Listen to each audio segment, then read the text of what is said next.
Welcome to The Whole View. I'm Stacy Toth of Real Everything. I'm here each week to dive deeper into how we can find happiness and health inside and out through self love, body positivity, and discovering new ways to be our best selves.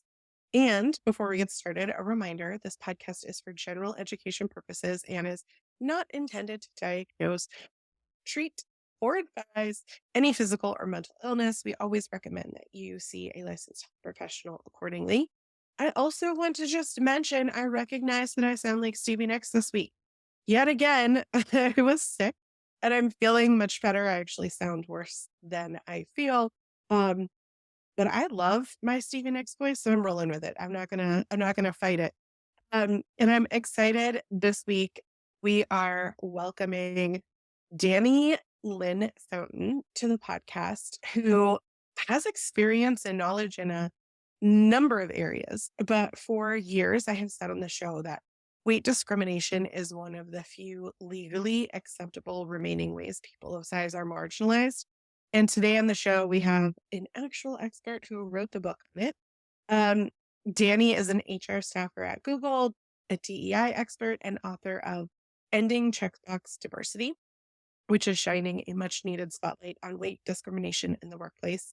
And I love that she shares steps corporate America can take to make all people, no matter what their weight is, feel comfortable in the workplace, always solution oriented. And as a foster mom adopting a teen, I was interested to see that was also part of Danny's story as well. One I hope we get to touch on, if not here, then on the Patreon. So she's also an incredible reader, which after I was stalking her social media, I really want to know how she does it. So, Danny, please tell us how you read 11 books just last week and more about yourself in general. Thank you so much. 11 books. Honestly, 11 books in a week is moderately new. I was telling my wife yesterday, if I continue at the pace I've been during the month of January, I will read 500 some books this year, which is double what I read last year.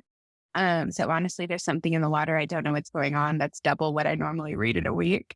I've just been on a roll. Honestly, what happened is I signed up for a Kindle Unlimited subscription and just fell down the rabbit hole of reading Katie Roberts' entire back catalog. So, that aside, though, I'm so excited to be here. So excited to talk about this.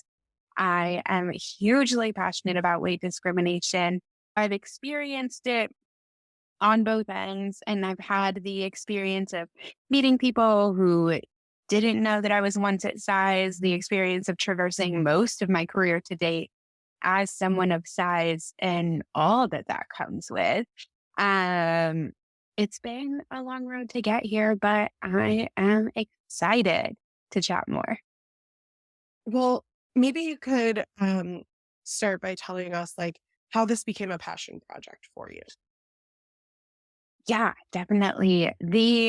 Um the book itself comes out of just a number of my own experiences and my advocacy built from that. My very first internship while I was an undergrad, my very first year in school was one of my first experiences with weight discrimination. And ironically, I grew up in the state of Michigan, which, as we will talk about, is the only state in the United States that currently has weight protections. And I'm young enough that they were law by the time I was working this internship. And I experienced weight discrimination. My boss observed that because I was working overnights at McDonald's and going to school and doing this internship, I was eating fast food for lunch every day. And he took it upon himself to decide that this was a problem and gave me a notebook to track my food every day at lunch and turn it into him on Friday. Now, I was 17, 18 at the time, had no idea that this was wholly illegal. And please note that my boss was also a man of size, so pot kettle. Um, but I had no idea that this was not okay, and ended up starting my journey down this road of understanding what is actually happening in corporate America when we peel back the layers, what is and isn't okay. And even if it is okay, what we can do to avoid it. So whether it's weight discrimination, the legal advancement gap that has now replaced the pay gap. It all stems out of personal experience, as does so many of our passions. I literally had my mouth drop when you said that as a teenager, your boss asked you to log your food and turn it into him. Um, I I have no words. Like I just am a little bit overwhelmed that anyone would think that they have domain or control over someone else's body like that in the workplace. Um, and I think, we'll talk about it as we dive in, but what's interesting to me is I've also experienced weight discrimination in the workplace, largely after not even realizing that that was happening until I myself lost 100 pounds. And then my career kind of like improved a lot more, right? Like I suddenly new opportunities were open to me and those kinds of things. And yet my work ethic and the products that I produced never changed. And I think that's what, the biggest thing for me as we're talking about some of these things is I want our listeners to remember that just like we talk about health at any size, we can also talk about like the quality of one's work at any size. And that also goes to either direction. I think that there are a lot of people who are impacted from chronic illness who are underweight, who might be seen as weak, the same way that people who are overweight can be seen as lazy. And both of these things are not for an employer to have any opinion about except to talk about the quality of the work. And if at some point there are factors in someone's life that are affecting their ability to do the work, that's what needs to be addressed, right? Like the quality of the work isn't what it needs to be. It doesn't matter what's going into that, whether you have a new baby and you're not sleeping nights, whether you're, grieving the loss of a loved one, whether, there's so many things that go into how our work might be affected. And what's interesting to me is, as you said, weight discrimination remains one of these things that is legal. Like one of the resources that, I put in the show notes for you listeners is from an actual law firm.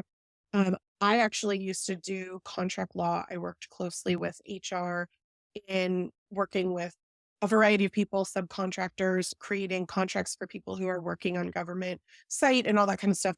That was my area of expertise. And so I'm very familiar with the lack of coverage on this. And so many times have seen hiring managers make assumptions about people based on their appearances.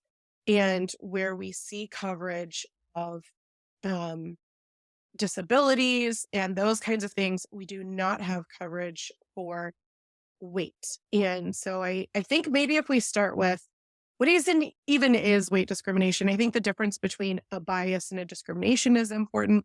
Um, but I'm also just like appalled that this is still okay and that you had an experience in Michigan nonetheless, that someone was like shaming you about your food choices, which I think honestly is something, even if not to that extent that we've all experienced, we have certainly been in a workplace and had, you know, like food, like weight loss challenges or health challenges through the insurance company and all these kinds of things that I think a lot of people can relate to. And so defining what that bias is versus what discrimination is and how we might feel as we flux between some of these things in the workplace, how that might affect our ability to want to show up and to work, all these kinds of things, right? Maybe you could talk a little bit more about that, Danny. Yeah, definitely. Um, Really, weight bias is the precursor to weight discrimination. Weight bias, put really simply, is an individual who has thoughts or feelings about people of size, to put it pretty simply. And then weight discrimination is like what happens when that person acts on those thoughts and feelings. So the way this shows up, and everything I'm about to say is something I literally have experienced at work, but the way that this shows up is you have an influencer relationship with a company. They're obsessed with the content that you're creating. They invite you to interview. and then clearly state that you don't get the job because you looked like a slob because guess what? Your suit jacket was a size 26.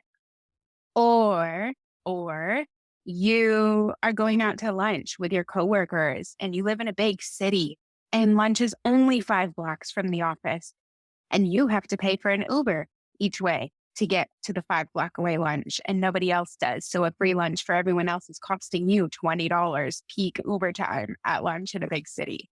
Or you work in an office and every single chair in every single conference room has high arms and you can't fit in the chair. And so you spend 8 hours a day of meetings in conference rooms perched on the edge of chairs that you can't fully sit in. And then go home and have Charlie horses in your calves all night because you've been stressing your calves all day. These experiences and so many more are what genuinely legal weight discrimination looks like. And this is before we even get into the impact of weight discrimination on performance reviews, on annual raises, on internal and external mobility. This is just the day-to-day stuff. It's also interesting, like you're saying, as we're recording this, it's January, and the number of insurance-based weight loss incentive programs that are happening right now. Meanwhile, when I had bariatric surgery at the beginning of the pandemic, I had to fight for pre-approval, and that pre-approval didn't come in until I was already at the hospital the morning of my surgery, sitting in the lobby waiting to go out.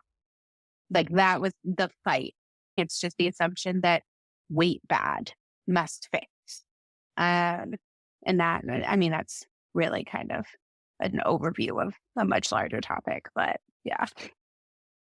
Yeah, I think it's interesting that because it can affect opportunities. And I think for me, a lot of the research that I've read highlights two main big ones, which is the ability to be hired, right? Like to be taken as a slob or to be perceived as lazy. These are consistent things that people of size experience when they are applying for a job.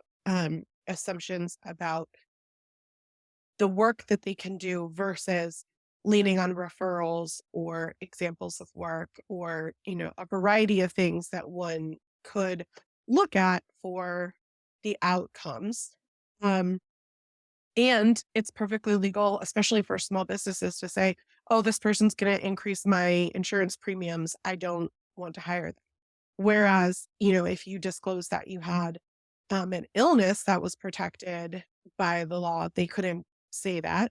There's, all these things. And it's as a result of that. So that's the one of being hired. And the two is what I experienced was lack of increase of pay relative to my peers. So not only was I less compensated as a woman in my field, I was also less compensated as a larger woman in my field. And I was I'll never forget that I worked a very difficult job and I worked that job like 80 hours a week and I was really good at it. I'd been, on national stages speaking. The clients loved me, like all these kinds of things. I was really good at my job. And when I left that job, they hired someone with less experience and less credentials. They didn't have the same certifications that I had. They didn't have the same number of the years of experience that I had, all these kinds of things. And I found out that he was making 50% more than I was when I left that job. So not just coming into the job. When I left that job, he was making 50% more. And the more that I kind of processed it, the more that I realized like I was under respected in that job.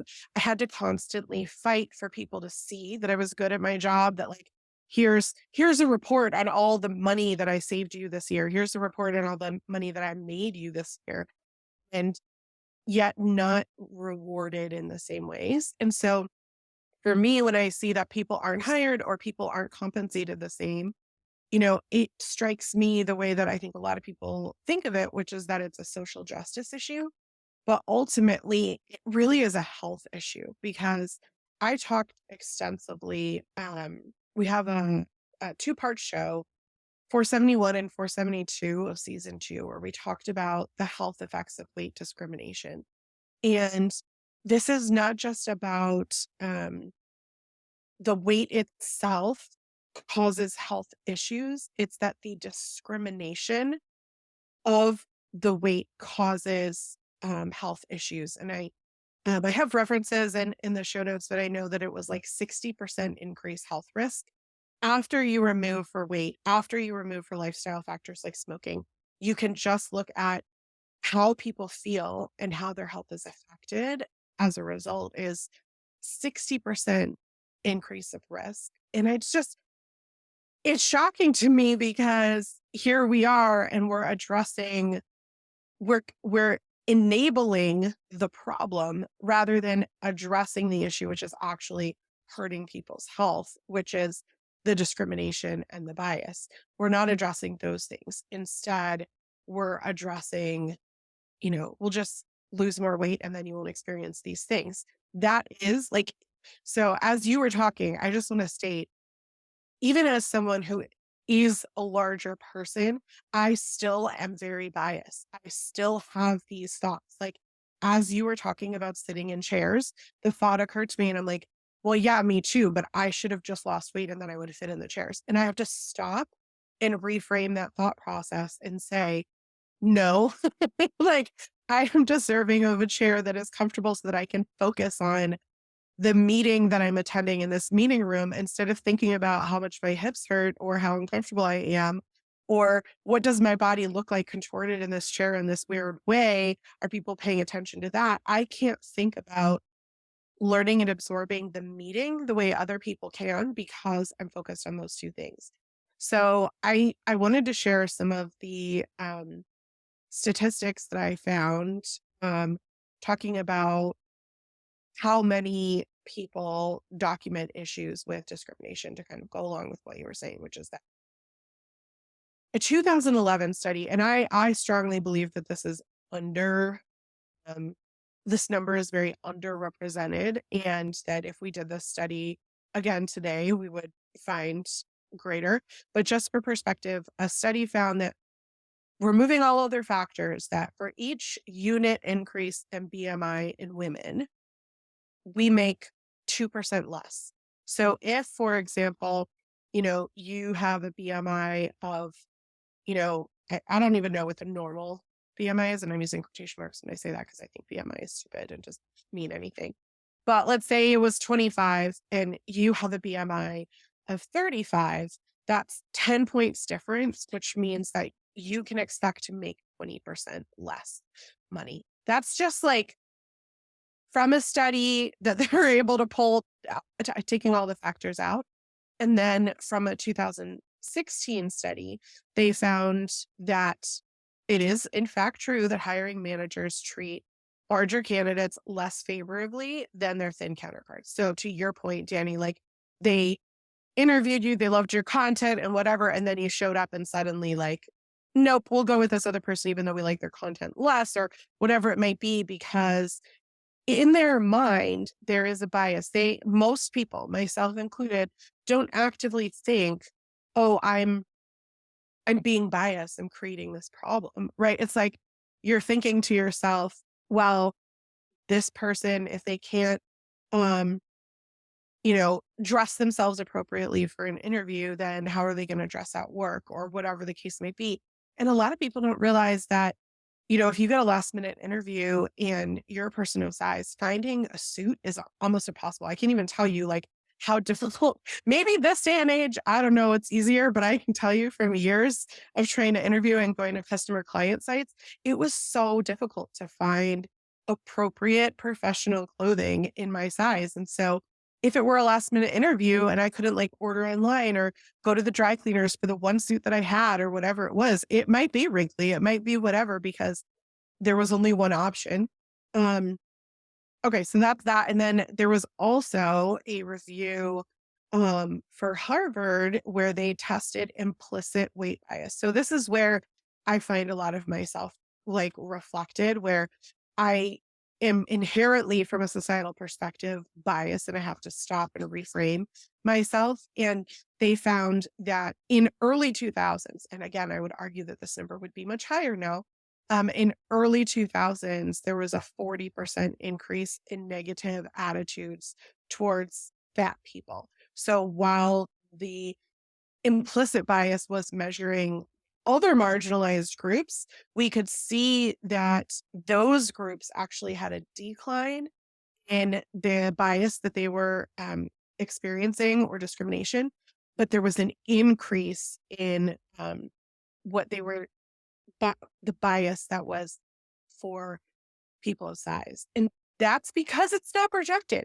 So I'm just like, I don't know what you think about some of the studies or numbers that come out. I think, you have your lived experience. I have my lived experience, but I love to look at science and to look at some of the things that are available as a way to say, hey, look, it's affecting all of us. It's not just like me uncomfortable in the chair. Like this is reducing the the efficiency of the work that an employer is getting too, right? It's a win-win for everybody if a person's comfortable and can focus on the meeting. Like, why have a meeting at all if the person's just going to sit there uncomfortably?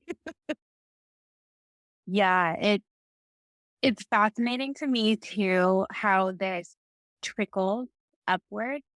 When I was writing my book, I want to say 5%, but it was single digit percent of Fortune 500 CEOs were considered obese.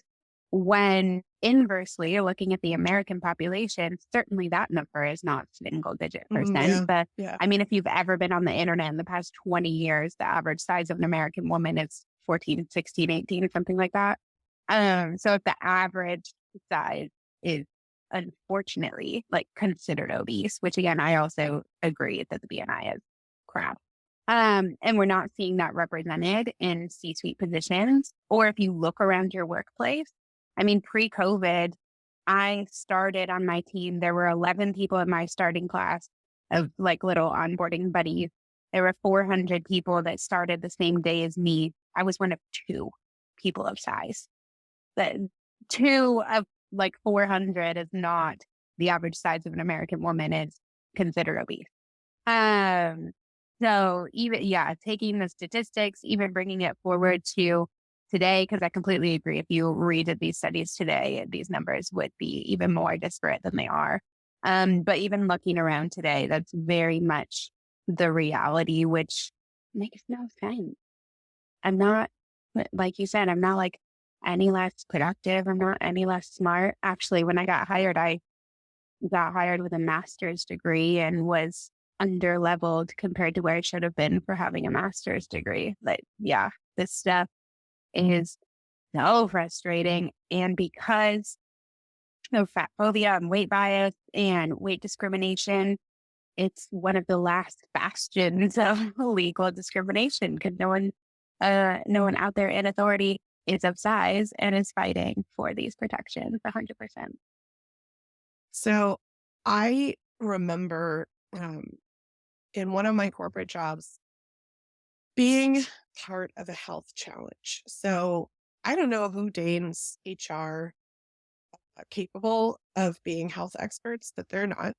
And I think that they're handed material from insurance companies because they handle the insurance policies. Um, so I'm just gonna like put that over here in a this is a problem, but we're not gonna dive into it kind of concept.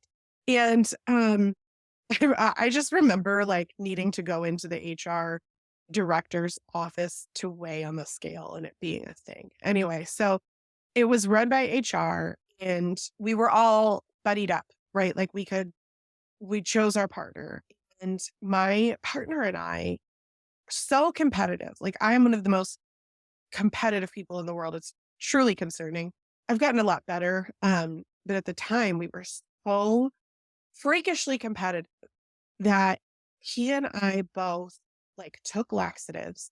He got a sweatsuit and he was like doing treadmill sweatsuit stuff. We both skipped meals and did all this kind of stuff so that we could win this challenge at work which if we break this down was supposed to be around improving health, right? Like if we're justifying weight loss in the workplace with improving health, we want people to be healthy, we want them to, feel good um for whatever purpose we think that we want them to feel good. I'm sure it's for efficiency, it's for reduced insurance rates, it's also, a variety of other factors.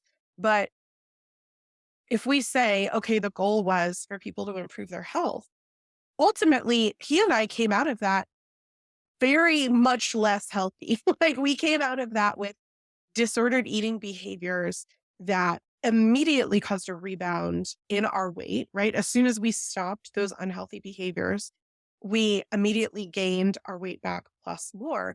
And I think what gets me the most about this whole thing is that in in perspective, when we look at health, when we look at like a scientific study of the lowest mortality rate, people who are overweight actually have the highest mortality rate. They have the longest life um, age and they have the lowest risk of health impacts. And obviously, that's because BMI is not a good predictor of health, right? It really is about like activity levels. It's about a whole bunch of different things, smoking, like all these kinds of things. And so what's interesting to me is that like the insurance company, the HR department, whoever it is like decided, oh, this is what we want you to do, and that's how we're going to define health. And meanwhile, like when I was preparing for the show, I couldn't help but like think back to that challenge. And like, it was one of those things that like had gone in and out of my brain. And then I was like, oh my gosh, I remember when I won that health challenge at work because we were doing disordered eating. Like like, so I think like, what is happening with the system that puts us in a place where, BMI is bunk, insurance policies are driving some of this stuff. The insurance person is not an expert. The HR person is not an expert. And, I've had a lot of like registered dietitians on the show who all say like, dieting is one of the worst things that you can do for your health. You're going to lose muscle mass. You're going to, all this kind of stuff. Like, yet our workplace is encouraging it. Like, what is happening there? Yeah, it's workplaces and insurance being hyper fixated on BMI. And I want to be super clear. As of recording, I have a BMI of 37. As of recent recording, Dwayne The Rock Johnson has a BMI of 34. 34, 37. We have a 3-point I BMI I difference. always tell people like who start talking about the BMI, like if a doctor or anybody starts talking about it, I look them straight in the eye and I'm like, Dwayne Johnson has a BMI greater than, or if they like, Dwayne Johnson has an overweight BMI, so that's not an argument I'm ready to talk. Oh, Explain it yeah, to me no, he has differently. an obese. Yeah, He has I'm an obese BMI. listen, And give so me a different way to explain what you're saying because that's the most ridiculous thing. So I love that you like actually looked up what exactly. his was. Yeah, 34. Mine is 37. And you, by hyper fixating on BMI, insurance companies and HR professionals responsible for benefits management are completely ignoring, like you're saying, everything else that goes with it.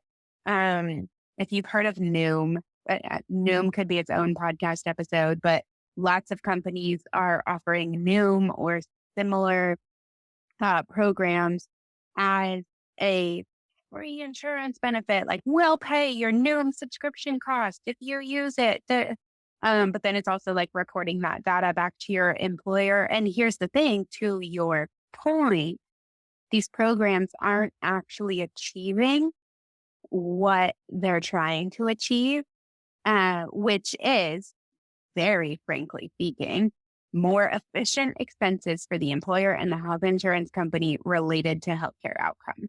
That's what they care about. To be honest, they don't care about mortality. They don't care about obesity. They care about the most efficient financial outcomes because most employers pay more than 50% of the healthcare costs. Like the employee is paying less than 50%. And then the insurance company, obviously, the less they have to pay out per person, like the better their profits are. So it is all about reducing that cost. But ironically, like what you're doing is you're creating, to your point, a club of people with disordered eating behaviors, which again, I'm not a medical professional, but if you would just support people in their own personal goals to be healthy, whatever that means to them and their private advisors, family, health, whatever, like healthcare, whatever, instead of creating an entire generation of disordered eaters, because pretty much every millennial who's had a corporate job listening to the podcast has probably been a part of a weight loss challenge because they have been huge the past 20 years. They would be so much better off. It's unfortunately talking about disordered, it's disordered thinking, trying to attack and achieve their solution through like the completely wrong means. No, 100%. I've been a part of those challenges too. I've received the targeted emails offering me free Noom. Like, no, get out of here. Sunny, we just did a podcast, I think 2 weeks ago, where we talked about Noom, and I have been off of the diet roller coaster for a few years, so I only know about it from, third party experiences. And what gets me, and I'll just reemphasize for people, is that the marketing is manipulative. Like I know nothing about the program. I'm not going to speak to it. Sounds a lot like Weight Watchers to me, old school Weight Watchers.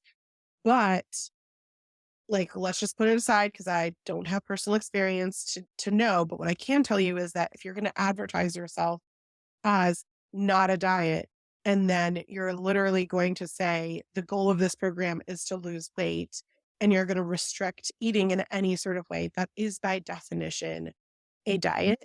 And it makes it, again, something that we can look to science to say that is 100% a not effective way to increase health.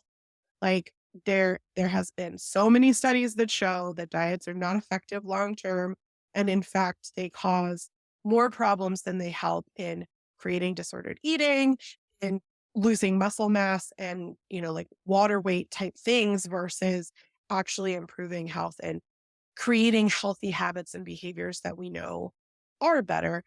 Which is where I do think, like, I have been part of like a walking club at work that was created just between employees, right? Like, not run by HR.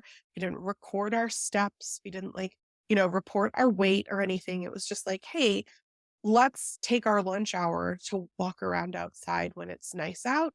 And I can tell you, like, I think those are some of the best um work days I've had because I got vitamin D from sunshine. I got fresh air. I got to truly take a break from, the work and the workplace and give my brain a reset and come back and feel like I have done something with my day other than just like sit at my desk and stare at a computer. So I do think that there can be like you're at work all day long, for those of us that especially in a corporate environment, I work from home, my schedule's different. I can, make it what I want. But if you're in a corporate environment, like sitting under fluorescent lights and staring at a computer screen all day sucks. It just does. And you're there all day. Your work people are your community. I think like developing some sort of healthy behavior or habits is great. I just don't think that doing it under the thumb of HR, who can then turn around and penalize you if you aren't successful, who can deny you raises and promotions, who can terminate you because of higher health insurance premiums.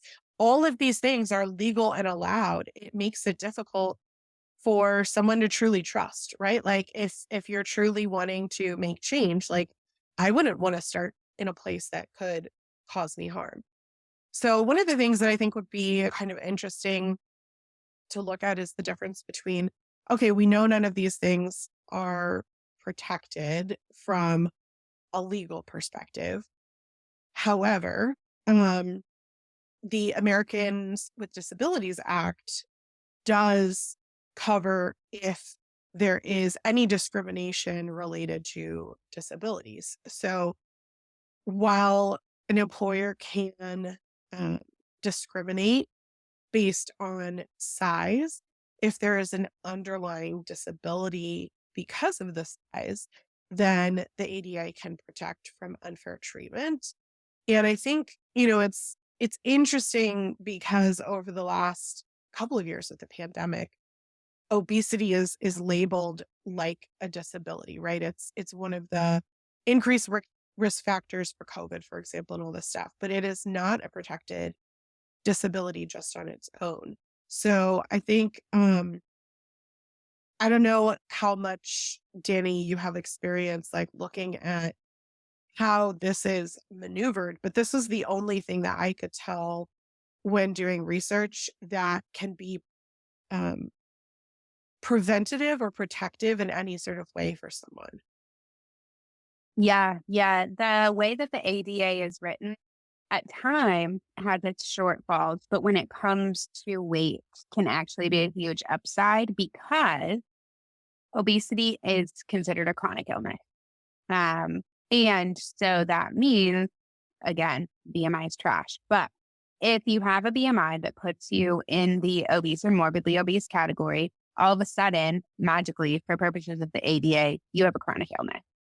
And so there hasn't been a ton of um, like published successful cases using the ADA to defend um, weight related discrimination. It's not something that's like widely been done super well. However, for the purposes of getting a chair you can actually fit in at work, for the purpose of making it so that your team can't force 5 block walks to social gatherings, etc.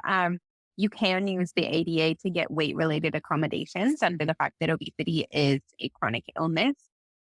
However, as anyone who has ever used the ADA to get accommodations will tell you, whether it's from an autism perspective or an autoimmune disease, um, sometimes opening the ADA Pandora's box opens yourself up to just as much discrimination as if you tried to deal with it on your own.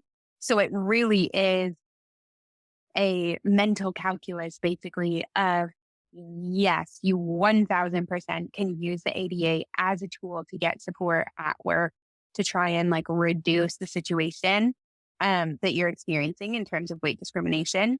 As well, as soon as you wave the ADA flag, you like kind of start the evidence train if you do eventually need to build a weight discrimination case and need some sort of legal backer to do so. However, like I said, it's the mental calculus of if your workplace is truly, genuinely, like intrinsically, actually supportive of people who leverage ADA accommodations, which for legal reasons they have to, but for like corporate culture reasons isn't always super positive. So yeah, in short, yes, it is the one legal avenue available to us until weight discrimination becomes a protected class. Um, but it's not as clear cut as I wish it was. Yeah, it's interesting when you talk about like opening the Pandora's box. I remember, from my experience in the position that I was in before, a requisition coming across my desk for a special chair required like 8 different signatures within the office of, being able to approve that. And meanwhile, like, I can't even imagine how many people were just told no before it got to my desk because one of those 8 people didn't say yes. And where anybody kind of stood up and made a stink, there's a label for sure on that person for being a difficult employee. And then you're looking at, getting worse treatment that's kind of undefinable in different sort of ways because you're different, or constantly hearing, backhanded, kind of things that people will say, or negative things about you for being high maintenance or difficult or this kind of stuff. And meanwhile, you're like, like I have a bad back. Like I remember my third pregnancy, I had terrible sciatica and I just like really needed a better chair work. And I ended up buying one myself and bringing it into the office because I just couldn't even deal with like um, what it would have taken for someone to get me a new chair. And then when I left, someone, as I'm like carrying my chair out, someone's like, "You can't take the chair." I'm like, "Yes, I can. It's my chair. I bought it. I'm taking it home." Um, no, but so I think what what you were talking about, though, in terms of having some sort of underlying health challenge that maybe isn't visible, whether it be gut dysbiosis, like maybe you have type 1 diabetes, right? Not even related to weight at all. You have an autoimmune disease that you were born with. Your work might be affected. You might have to, reduce your stress level. You might have to take breaks and manage your insulin. And like, are you going to be negatively affected by that? And what's interesting is, how often I heard people, be negative about taking breaks, like mental health breaks kind of thing in the office. But how many years did people take smoke breaks and it was totally fine? Or, if someone needs to take this sort of set aside time. Um, I I don't know. I think what's hard for me, especially as you were talking and we look at like, is this even legal? I mean, it's still shocking to me. I'm like, you could just be fired and someone could be like, what's the reason? Like, you're unpleasant to look at because your body's too large. And that would be okay. Like, I'm laughing, but it's horrifying. Like, I can't even believe that that's a thing. Um, but it was just in 2020 that like the last poll of information that I found in online talked about the only state, as you said, being Michigan that had any sort of protections. And there are a couple of cities. My local city, Washington, D.C., is one of them, but there's none in Virginia here. New York, LA are not included, right? Like if you think about Chicago, like some of the big cities where a lot of people work, these are not included. And what was interesting to me is, Danny, when I was putting these notes together, you were like, FYI, I'm from Michigan. And yeah, no, that didn't cover and protect me. And then you talked about your boss with the freaking food log in Michigan. Like, um, I don't know. How is this even legal? What are we doing here? Yeah, it unfortunately comes down to that. Like we're talking about weight bias, weight discrimination. Weight is one of the most like viscerally held um internal biases. I literally a week ago boarded a plane, sat on a plane across the aisle from me was someone who probably was my previous size and immediately made mental judgment and had to stop myself and go, Danny, knock it off. You know how uncomfortable they feel right now. You know exactly what they're experiencing. Like, what are you doing? Like, even someone who is obese, because of what society teaches us, holds these internal biases. And so it is very unprotected. It's a long road to get it protected. And again, even in the state of Michigan, where it is protected, it's not advertised. So like if you don't know, it literally wasn't. So that happened to me in like 2011. It wasn't until I got my master's degree in HR in 2017 that I knew that like what had happened to me was illegal. Because it's not advertised. Oh, wow. So it's not legal. It's a long road to get it there. And even if it is legal, again, it's incumbent on the victim to pursue it. And even then, if you are pursuing it, you're standing in court talking to a judge. Hi, yeah, I'm fat. Someone discriminated against me. Um, it's a roll of the dice. If the judge, if everyone else in the room experiences weight bias, of course, they have to hold that separate.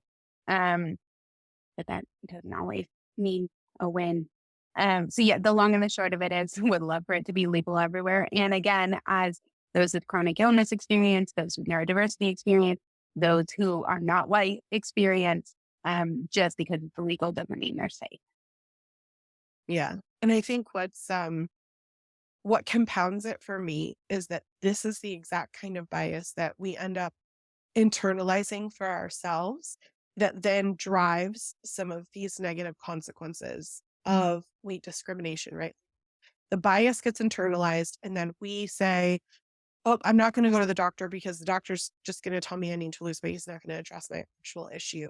I'm not gonna get the quality of care if I do go to the doctor because the doctor is going to dismiss my symptoms as being a weight symptom instead of trying to actually help my health regardless."